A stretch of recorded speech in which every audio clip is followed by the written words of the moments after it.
Muy buenos días, que el Señor les bendiga. Bienvenidos a tu podcast, mi podcast, La Biblia en un año.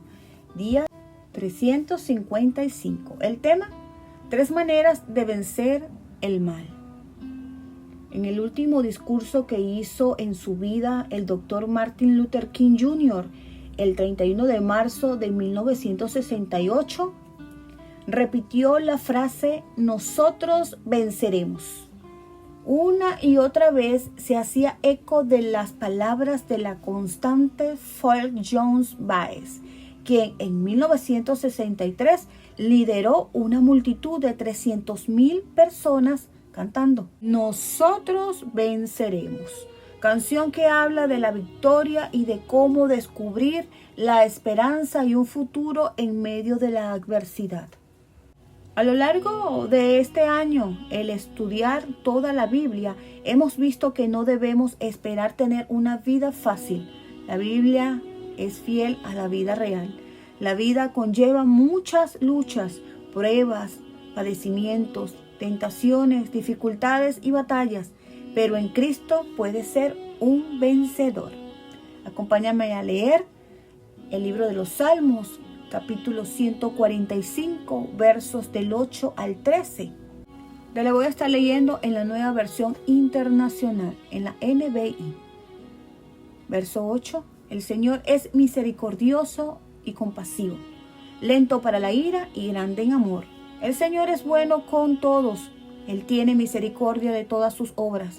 Que te alaben, Señor, todas tus obras. Que te bendigan tus fieles. Que hablen de la gloria de tu reino, que proclamen tus proezas, para que todos conozcan tus proezas y la gloria y el esplendor de tu reino. Tu reino es un reino eterno, tu dominio permanece por todas las generaciones. Fiel es el Señor a su palabra y santo en todas sus obras. Gloria al Señor. Punto 1. El amor de Dios lo supera todo. El amor es la fuerza más poderosa del mundo. Es por medio de él que vencemos. Ese era el mensaje de Martin Luther King, quien afirmó, la oscuridad no puede disipar la oscuridad. Solo la luz puede hacerlo. El odio no puede remover el odio. Solo el amor puede hacerlo. Dios es la fuente de amor. Él es compasivo, grande en amor. Él se compadece de toda su creación. El amor de Dios es lo que vence al mal. Se pudo leer en los versos del 8 al 9. Imita a Dios en todas tus relaciones, especialmente cuando te encuentres con grandes dificultades. Sé clemente y compasivo, lento para la ira y grande en amor. Se pudo leer en el verso 8. El amor de Dios no es un amor débil o vacilante. Está respaldado por su poder y fuerza. El pueblo de Dios hablará de la gloria de tu reino. Que proclamen tus proezas para que todo el mundo conozca tus proezas y la gloria y el esplendor de tu reino. Se puede leer en los versos del 11 al 12. Esto es algo en lo que te puedes apoyar por todas las edades, pues el reino de Dios es un reino eterno. En el verso 13 se pudo leer. Al declarar el amor y el poder de Dios juntos, no es de extrañar que David se vuelque en alabanza.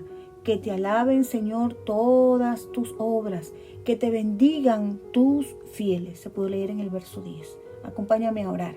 Señor, gracias porque aunque las batallas de esta vida sean grandes, nosotros venceremos y disfrutaremos del esplendor glorioso de tu reino para siempre. Amén.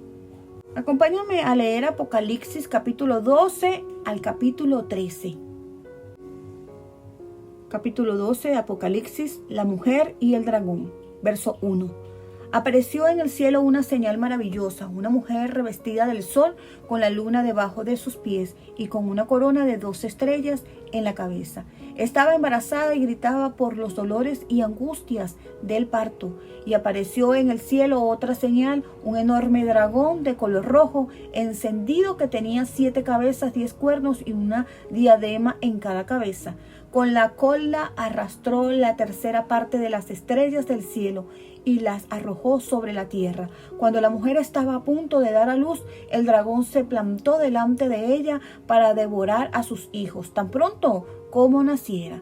Verso 5. Ella dio a luz un hijo varón que gobernará a todas las naciones con cetro de hierro. Pero su hijo fue arrebatado y llevado hasta Dios, que está en su trono. Y la mujer huyó al desierto, a un lugar que Dios le había preparado para que allí la sustentaran durante 1260 días. Se desató entonces una guerra en el cielo. Miguel y sus ángeles combatieron al dragón. Este y sus ángeles a su vez les hicieron frente, pero no pudieron vencer y ya no hubo lugar para ellos en el cielo. Así fue expulsado el gran dragón, aquella serpiente antigua que se llama Diablo y Satanás, que engaña al mundo entero. Junto con sus ángeles fue arrojado a la tierra. Luego oí en el cielo un gran clamor. Han llegado ya la salvación y el poder y el reino de nuestro Dios. Ha llegado ya la autoridad de su Cristo, porque ha sido expulsado el acusador de nuestros hermanos, al que los acusaba día y noche delante de nuestro Dios. Ellos lo han vencido por medio de la sangre del Cordero y por el mensaje del cual dieron testimonio. No valoraron tanto su vida como para evitar la muerte. Por eso, alégrense cielos y ustedes que los habitan, pero ay de la tierra y del mar. El diablo, lleno de furor, ha descendido a ustedes porque sabe que le queda poco tiempo. Cuando el dragón se vio arrojado a la tierra, persiguió a la mujer que había dado a luz al varón, pero a la mujer se le dieron las dos alas de la gran águila para que volara al desierto, al lugar donde sería sustentada durante un tiempo y tiempos y medio tiempo lejos de la vista de la serpiente. La serpiente, persiguiendo a la mujer, arrojó por sus fauces agua como un río para que la corriente la arrastrara. Pero la tierra ayudó a la mujer, abrió la boca y se tragó el río que el dragón había arrojado por sus fauces. Entonces el dragón se enfureció contra la mujer y se fue a hacer guerra contra el resto de sus descendientes, los cuales obedecen los mandamientos de Dios y se mantienen fieles al testimonio de Jesús. Apocalipsis capítulo 13. Y el dragón se plantó a la orilla del mar. Entonces vi que del mar subía una bestia, la cual tenía 10 cuernos y 7 cabezas. En cada cuerno tenía una diadema y en cada cabeza un nombre blasfemo contra Dios. Punto 2. Jesús vence al demonio. ¿A veces sientes culpa incluso después de haber confesado tu pecado pidiendo perdón? ¿A veces te sientes mal contigo mismo sin razón aparente? ¿Alguna vez has experimentado un vago y nebuloso sentido de condenación? Esas son algunas de las maneras en las que el demonio opera. Es el acusador. En el capítulo 12, verso 10 se pudo leer. La palabra hebrea para Satanás significa acusador o difamador. Él acusa a Dios ante la gente, haciendo que Dios se lleve la culpa de todo y diciendo que no hay que confiar en Dios. También acusa a los cristianos ante Dios, niega el poder de la muerte de Jesús, te condena y te hace sentir culpable, no necesariamente por un pecado particular, sino mediante un sentimiento general y vago de culpabilidad. En contraste, cuando el Espíritu Santo nos convence de nuestros pecados, siempre lo hace de forma específica.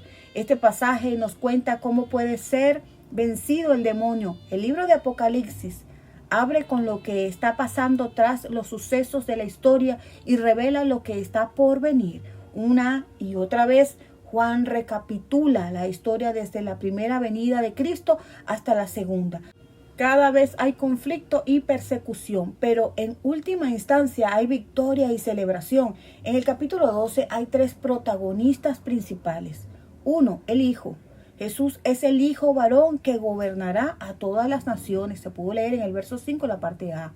Es llevado hasta Dios que está en su trono. En el verso 5, la parte B, se pudo leer.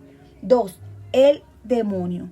El demonio es descrito como el dragón rojo en el verso 3. Su identidad es revelada en el versículo 9. El gran dragón, aquella serpiente antigua que se llama Diablo y Satanás y que engañó al mundo entero. En el verso 9 se pudo leer, es el acusador en el verso 10.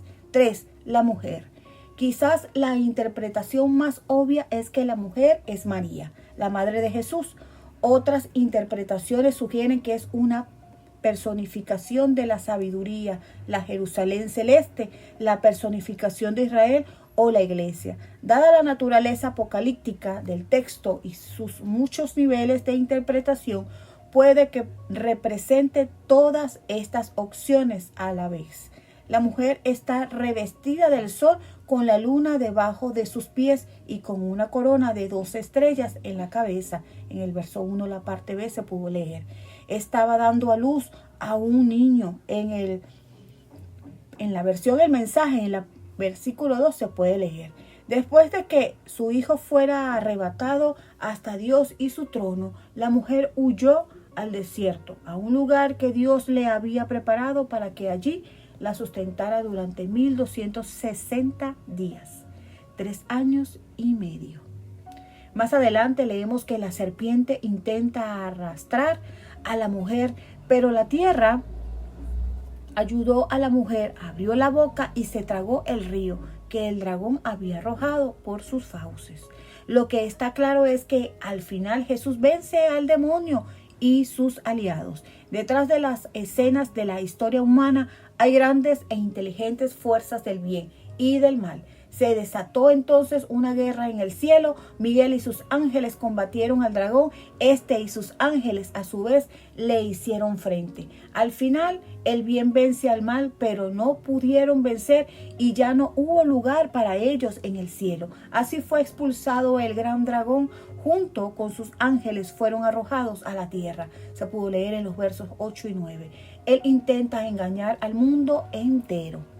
Ahora mismo estás en guerra con las fuerzas demoníacas del mal, pero la victoria está asegurada. Ellos lo han vencido. En el verso 11, la parte A, se pudo leer. Ellos son la iglesia, el pueblo de Dios, que está en Cristo. Él es Satanás, el demonio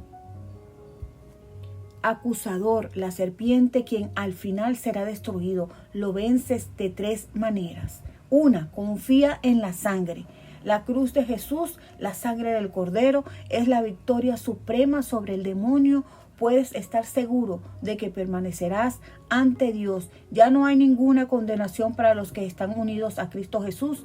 Se habla en Romanos 8:1. Ya no tienes que despertarte sintiéndote culpable, como señaló Corrie ten Boom. La sangre de Cristo es como las lágrimas de los ojos que limpian las manchas de suciedad. 2. Cuenta tu historia. Vencieron por el mensaje del cual dieron testimonio. En Apocalipsis 12, la parte 11, se pudo leer. Tu testimonio es la manera más poderosa de vencer la oposición a la fe. Es muy difícil discutir con tu historia, pues nadie puede negar tu experiencia personal. 3. Arriésgate por Jesús. No valoraron tanto su vida como para evitar la muerte. En el verso 11 se pudo leer. O como dice el mensaje, no amaban a sí mismos. Estaban dispuestos a morir por Cristo. Puedes estar absolutamente seguro de tu futuro y por tanto puedes arriesgarte a apostar tu vida por Jesús, seguro en sus brazos. Acompáñame a orar. Señor, gracias porque en cuanto nos ponemos del lado de Jesús, estamos en el bando vencedor. Ayúdame a vencer al enemigo por la sangre del Cordero, por la palabra de mi testimonio y por estar dispuesto a arriesgar mi vida por ti. Amén. Vamos a estar leyendo Esdras, capítulos del 6 al 7. Esdras capítulo 6, verso 1. Decreto de Darío. Entonces el rey Darío ordenó que se investigara en los archivos donde se guardaban los tesoros de Babilonia y en el palacio de Ecbatana, en la provincia de Media. se encontró un rollo que contenía la siguiente memoria. En el primer año de su reinado, el rey Ciro promulgó el siguiente edicto respecto al templo de Dios en Jerusalén: que se echen los cimientos y se reconstruya el templo para que en él se ofrezcan holocaustos. Tendrá 60 codos, tanto de alto como de ancho, 3 hileras de piedras grandes y una de madera. Todos los gastos serán sufragados por el tesoro real. Con respecto a los utensilios de oro y de plata que Nabucodonosor sacó del templo de Jerusalén y llevó a Babilonia, que los devuelvan a Jerusalén y que se pongan en el templo de Dios, donde deben estar. Verso 6. Entonces el rey Darío dio la siguiente orden a Tatenai, gobernador de la provincia al oeste del río Éufrates, y al Setar-Bosnai, y a sus compañeros, los funcionarios de dicha provincia: aléjense de Jerusalén y no estorben la obra de reconstrucción del templo de Dios. Dejen que el gobernador de la provincia de Judá y los líderes de los judíos reconstruyan el templo en su antiguo sitio. También ha decidido que ustedes deben presentarles ayuda sufragando los gastos de la reconstrucción del templo con los impuestos que la provincia al oeste del río Éufrates paga al tesoro real. No se tarden en pagar todos los gastos para que no se interrumpan las obras. Además, todos los días, sin falta, deberán suministrarles becerros, carneros y corderos para ofrecerlos en holocaustos al Dios del cielo, junto con trigo, sal, vino y aceite, y todo lo que necesiten, según las instrucciones de los sacerdotes que están en Jerusalén. Así podrán ellos ofrecer sacrificios gratos al Dios del cielo y rogar por la vida del rey y de sus hijos. He determinado asimismo que quien desobedezca a esta orden sea empalado en una viga sacada de su propia casa y le derrumben la casa. Que el Dios que decidió poner su nombre allí derribe a cualquier rey o nación que intente modificar este decreto o destruir ese templo de Dios en Jerusalén. Yo, Darío, promulgo este decreto, publíquese y cúmplase al pie de la letra. Terminación y dedicación del templo. Verso 13. Entonces Tatenai, gobernador de la provincia al oeste del río Éufrates, y Setar-Bosnai y sus compañeros cumplieron al pie de la letra lo que el rey Darío les había ordenado. Así los líderes de los judíos pudieron continuar y terminar la obra de reconstrucción conforme a la palabra de los profetas Ageo y Zacarías, hijo de Idó.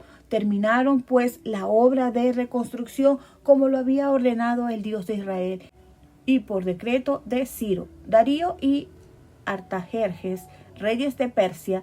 La reconstrucción del templo se terminó al día 3 del mes de Adar, en el año 6 del reinado de Darío. Entonces los israelitas, es decir, los sacerdotes, los levitas y los demás que regresaron del cautiverio, llenos de júbilo, dedicaron el templo de Dios. Como ofrenda de dedicación ofrecieron a Dios 100 becerros, 200 carneros, 400 corderos y 12 chivos, conforme al número de las tribus de Israel, para obtener el perdón por el pecado del pueblo. Luego, según lo que está escrito en el libro de Moisés, instalaron a los sacerdotes en sus turnos y a los levitas en sus funciones para el culto que se ofrece a Dios en Jerusalén. Celebración de la Pascua. Verso 19. Los que regresaron del cautiverio celebraron la Pascua el día 14 del mes primero. Los sacerdotes y levitas se habían unido para purificarse y, ya estando ritualmente limpios, mataron al cordero pascual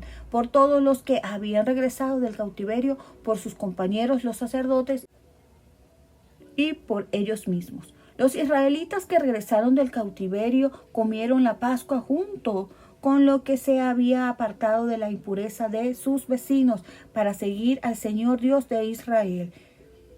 Durante 7 días celebraron con mucho gozo las fiestas de los panes sin levadura, porque el Señor les había devuelto la alegría y había hecho que el rey de Asiria los ayudara y permitiera reconstruir el templo del Dios de Israel. Esdras capítulo 7. Durante el reinado de Artajerjes, rey de Persia, vivió un hombre llamado Esdras, hijo de Seraías, que era descendiente en línea directa de Azarías, Hilquías, Salum, Sadoc, Ahitob, Amarías, Azarías, Merayot, Seraías, Uzi, Buquí, Abusúa, Fines, Eleazar y Aarón, que fue el primer sacerdote. Este Esdras llegó de Babilonia, era un maestro muy versado en la ley que el Señor Dios de Israel había dado a Moisés. El rey le concedió todo lo que pidió porque el Señor su Dios estaba con él. Con Esdras regresaron a Jerusalén algunas israelitas, entre los cuales había sacerdotes, levitas, cantores, porteros y servidores del templo. Esto sucedió en el 7º año del reinado de Artajerjes. Así que Esdras llegó a Jerusalén en el mes 5 del 7º año del reinado de Artajerjes. Había salido de Babilonia el día 1 del mes 1 y llegó a Jerusalén el día 1 del mes 5, porque la mano bondadosa de Dios estaba con él. Esdras se había dedicado por completo a estudiar la ley del Señor, a ponerla en práctica y a enseñar sus estatutos y ordenanzas a los israelitas. Punto 3. El pueblo de Dios vence a la oposición. Mark Twain dijo en una ocasión: el diccionario es el único lugar donde el éxito viene antes del trabajo. La visión sin trabajo es pura alucinación. La iglesia no será reconstruida sin la mano de Dios. En el capítulo 7 del verso 6 se pudo leer. Pero igualmente no será reconstruida sin trabajo duro, compromiso y dedicación. Aunque el trabajo en el templo había sido suspendido a causa de la oposición, finalmente el rey Darío ordenó que se investigara en los archivos. En el capítulo 6, verso 1 se pudo leer. Encontraron el decreto original del rey Ciro ordenando la reconstrucción del templo. En los versos 1 y 3 se pudieron leer. Darío volvió a emitir la orden diciendo que la construcción debía continuar en la casa de Dios y nadie debía interferir con ella. En los versos del 6 al 12 se pudo leer. El templo se completa en los versos 14 y 15 en el año 515 a.C. Esto causó una enorme celebración y alegría. En el verso 16 se pudo leer: celebraron con mucho gozo porque el Señor les había devuelto la alegría. Hubo un largo periodo de silencio entre el final del capítulo 6 y el comienzo del capítulo 7, posiblemente el año 458 a.C. Esdras es presentado como el quien por encima de todos los demás fuera el responsable del establecimiento de la ley para la vida religiosa y social de la comunidad del pueblo de Dios, después de que regresaran de los muchos años de exilio en Babilonia. Esdras era un maestro y el Señor su Dios estaba con él. Se pudo leer en el capítulo 7, verso 6. Esdras se había dedicado por completo a estudiar la ley del Señor, a ponerla en práctica y a enseñar sus preceptos y normas a los israelitas. En el verso 10 se pudo leer: el estudio de la palabra de Dios sin acción no sirve para nada. El ejemplo de Esdras proporciona un maravilloso modelo que seguir. Sumérgete en la palabra de Dios, dedicándole tiempo y esfuerzo a su estudio. Date cuenta de que esto no es suficiente en sí mismo. Deja que la palabra de Dios modele y cambie tu vida también. Ponla en acción y enseña a otros a hacer lo mismo. Acompáñame a orar. Señor, gracias porque me das la victoria final sobre todos los obstáculos y oposiciones y porque me llenas de gran alegría. Ayúdame a estudiar la revelación de Dios, a aplicarla en mi vida y enseñar a otros tus verdaderos caminos. Amén. La pastora Pipa añade en Apocalipsis capítulo 12, verso 9: así fue expulsado el gran dragón, aquella serpiente antigua que se llama Diablo y Satanás, y que engaña al mundo entero, junto con sus ángeles, fue arrojado a la tierra. Es bueno que el demonio fuera arrojado del cielo, pero es una pena que tenga que estar en la tierra, aunque no por mucho tiempo. Recordemos que este devocional ha sido escrito por los pastores Nicky y Pipa Gumbel de la iglesia HTB en Londres. Esta es su servidora, la que le ha dado voz a este devocional, Ingrid Flores.